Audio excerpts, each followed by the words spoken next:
The Holy Gospel according to St. Mark, the 6th chapter. Jesus came to his hometown, and his disciples followed him. On the Sabbath he began to teach in the synagogue, and many who heard him were astounded. They said, "Where did this man get all this? What is this wisdom that has been given to him? What deeds of power are being done by his hands? Is not this the carpenter, the son of Mary, and brother of James and Joseph and Judas and Simon? And are not his sisters here with us?" And they took offense at him. Then Jesus said to them, "Prophets are not without honor, except in their hometown, and among their own kin, and in their own house." And he could do no deed of power there, except that he laid his hands on a few sick people and cured them. And he was amazed at their unbelief. Then he went about among the villages teaching. He called the 12 and began to send them out 2 by 2, and gave them authority over the unclean spirits. He ordered them to take nothing for their journey except a staff, no bread, no bag, no money in their belts, but to wear sandals, and not to put on tutus. He said to them, "Wherever you enter a house, stay there until you leave the place. If any place will not welcome you and they refuse to hear you, as you leave, shake off the dust that is on your feet as a testimony against them." So they went out to proclaim that all should repent. They cast out many demons and anointed with oil many who were sick and cured them. The gospel of the Lord. Praise to you, O Christ. You may be seated, children. Our children's sermon is going to be during the baptism today, and we're going to collect our well offering during the offering. So your part will come up later. People of God, grace to you and peace from God and from our Lord and Savior Jesus Christ. Amen. We hear this story, this gospel story, Jesus sending out the apostles. And we think it's about us. We think, okay, we've heard this word, we've heard God's call, and it's telling us when we go out to share God's love, if it's not received, or when we get in a quarrel, we're just supposed to shake the dust off our feet and forget about it and move on. It's a beautiful lesson, especially in this day and age where we're probably engaged in more conversations that we don't want to have than we care to admit. And we're probably maybe getting good at wishing we were good at shaking the dust off our feet following those conversations. And I think we sometimes forget in civil or lack thereof discourse that we're supposed to be doing this rooted in God's love. And so we hear this gospel story today. We hear Jesus telling us, you need to go out, you need to take nothing with you. Leave all your baggage at home. And go and share the love of God with all God's people. And we make this gospel story about us. Which is fair because Jesus is talking to his people saying it's up to you to go out and spread the love of God to all nations. So of course we would make it about us because it is. But what if we flip it? Right? Instead of making this gospel story about us, what if we think about the people who have had to shake the dust off when they've come here? It's still about us, but maybe not the way we'd like it to be. This past week at the ELCA Youth Gathering, 31,000 young people gathered in the home of the Houston Texans. You haven't seen hospitality until you've seen a city host 31,000 strangers. But it was at the gathering where I started to hear this gospel story differently. Where instead of it being about me going out and where I don't feel welcome, I'm to shake the dust off and leave, I started thinking about the stories that people were sharing.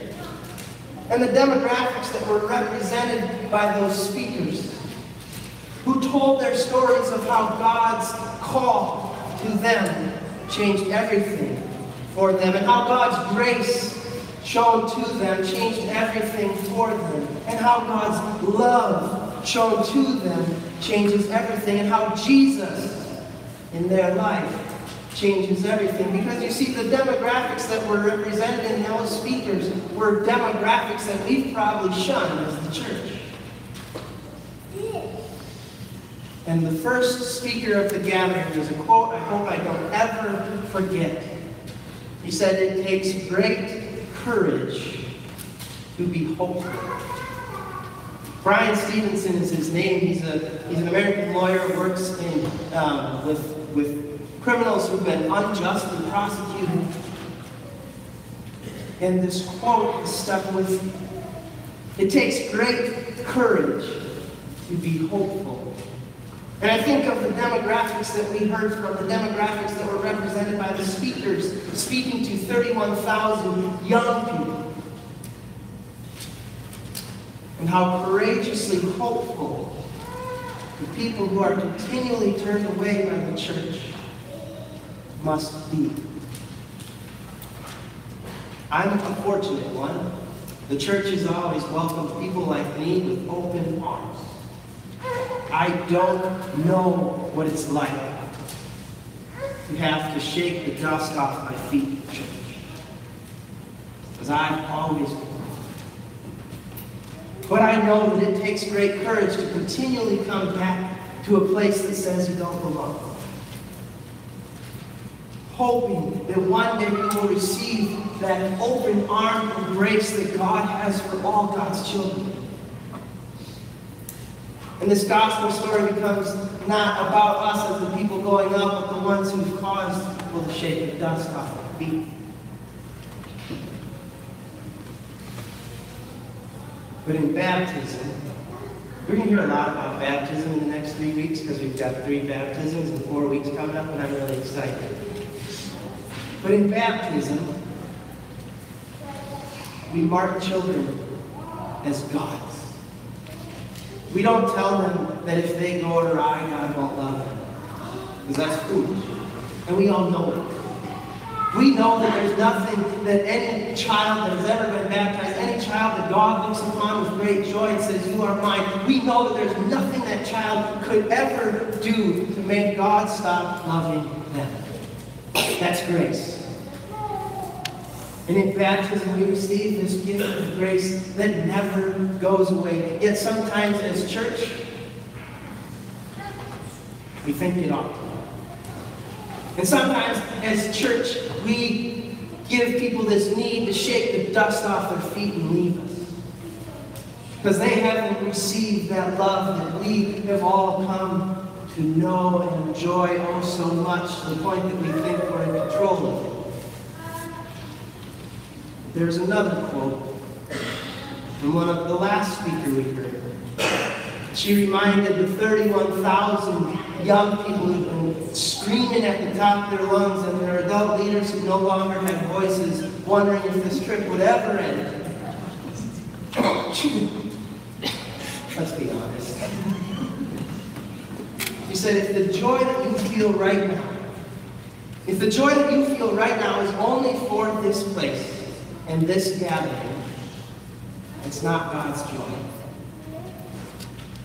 Because God's joy is far greater than the 31,000 people who gathered in the home of Houston, Texas.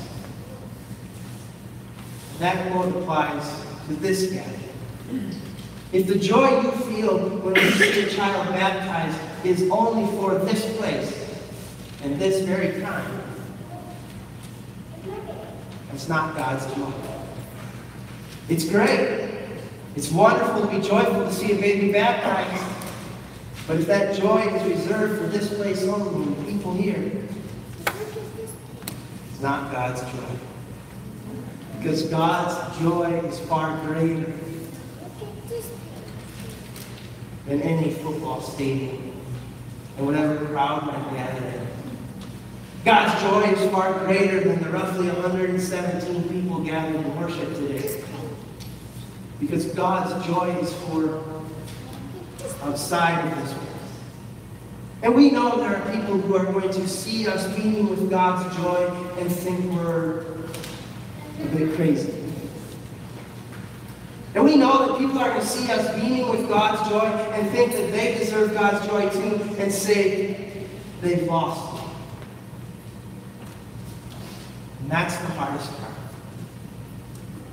Because Jesus doesn't tell us to dig our feet in and fight like heck until people agree. No, Jesus tells us we're loved. Jesus tells us it's okay to move on. Because there's more people that need to know God's love. Thanks be to God. Amen. We're actually going to do our well offering right now. Is that better? Because I heard the number you were rehearsing for offering tonight, as much as I love the juxtaposition of the two, I want to sit and listen to that. So we're going to collect our well offering right now during this hymn. Got it? Can we do that? Can we multitask? All right. So we're going to sing a hymn, and the kids are going to run out. If you've never been here, children, if you've never been here, if you're a visitor with us, you have an important role right now. You're going to see people holding up their hands, and that means they have an offering that they want you to collect. And the offering goes in this well, which is going to Project Backpack. All right? Can we do it? So kids run around, collect the offering, and we'll sing our hymn, What All. Of course we can do it. What a friend we have in Jesus.